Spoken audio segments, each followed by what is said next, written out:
Thank you, Mr. Chairman, and I'm glad to join you today in this fight to say we must maintain our focus on returning to the moon. It's good to see the witnesses here, Mr. Cutler, Mr. Gold, Mr. Bridenstine, and Lieutenant General Shaw, but also want to recognize Bill Nye, also a Northwest Planetary Society individual who is here today as well. I look forward to all your testimony. Today, we're here in a race with China to return to the moon and stay there. Beating China back to the moon isn't just about bragging rights, and it's certainly not just about grabbing headlines. But today, it's clear that President Xi, President Putin, and Prime Minister Modi are all in China having a big national security and strategic discussion that could easily include space and defense and security and defense implications. No surprise, actually, that Kim Jong-un is also there. Let's just take for a consideration that he would like to figure out how to improve his rocket technology with more accuracy, more distance, more tracking. I don't like the scenario. The strategic value of maintaining our position to live and work in space is critical. It's critical to our future economic and national security. Returning to the moon requires us to push the limits of technology to find the solutions that we can solve and maintain our national defense and innovation economy. All you have to do is look back to the 1960s and look at the development of technologies that created an ecosystem within the United States of America that led to discoveries and innovations that we're still now counting on today. So we must not waver in this important mission of technology and national security defense. I believe each of the witnesses will tell us something about this today and why the consequences of failing to achieve this goal will be monumental. We know we need to go back to the moon, and we know we need to do there before China establishes a permanent presence. I want to hear, importantly, about the expertise these individuals think that we must pull together so that we won't fall short of this goal. It's clear in some of your testimony, you're already articulating the strategic advantage China has of being so uniform on their government structure. We, on the other hand, are trying to work both within the government and within the commercial sector on a partnership that allows all of us to creatively work together and move forward. That is why,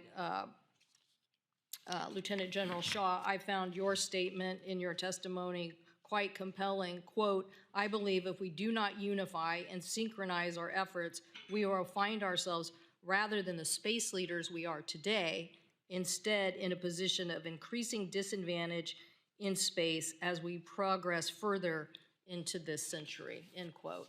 I don't want to see that reality either. I want us to explore how to get the most out of NASA's commercial partnership and determine if sufficient redundancy in the provisions of commercial space are there to ensure that. The state of Washington plays a very proud role in the exploration of the space and space economy. About 77,000 people employed today just in the space economy, obviously more than 100,000 employed in aerospace in general.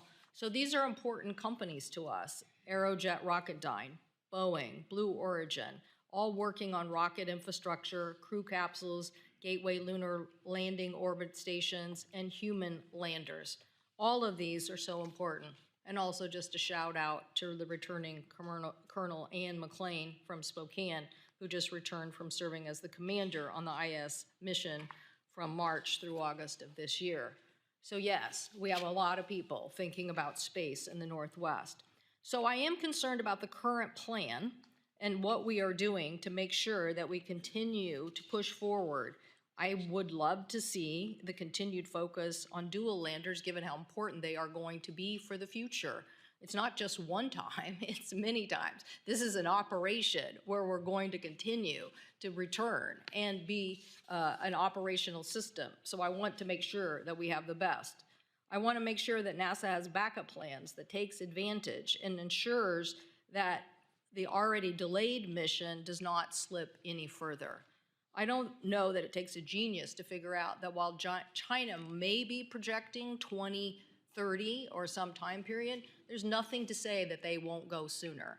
There are people we talked to and trying to brief the press about this today who are betting that they are going to go sooner and that they are going to beat us. So we don't need another Sputnik moment. It's already happened. The only thing we have to do is make sure we in Congress get the budget right and support the Artemis mission. I appreciate everything the chair has done in putting money towards the Artemis mission, and I appreciate everything that we are doing collectively to assure that the administration spends it. But I also want to point out that, as Lieutenant General Shaw also says, this whole cislunar communication architecture, that is the space between the Earth and the Moon. That is what China would love to do. Go dominate the communication system between the space and the Moon. That's what they're already working on. We can't allow that to happen. We need to continue to move forward quickly, fastly with these investments because our national security and defense depends on it. I thank you, Mr. Chairman. I look forward to asking the witnesses more detailed questions about this, the President's budget, and why we need to make sure that we are funding this appropriate mission for the future, not just of our innovation, but also for our national security. Thank you.